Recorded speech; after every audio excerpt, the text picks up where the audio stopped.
My name is Paulina Orozco de la Hoz, and I'm going to tell you about my life and during the pandemic. And before March 2020, I was starting my second year of university in the city of Cartagena. I was adjusting to the classes and the new teachers and reconnecting with my classmates from the previous year and feeling excited about what the new year would bring. I was attending in person classes studying law at University Libre in Colombia.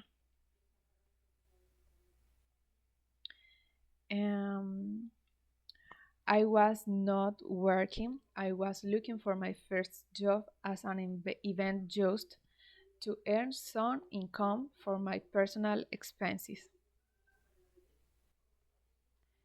Um, I was thinking about signing up for a sport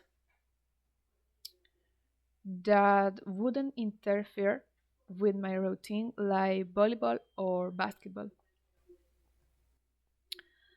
I used to spend my free time at home with my mom, my stepdad, my stepfather, and my little cousin. I appreciate for your time. Have a great day.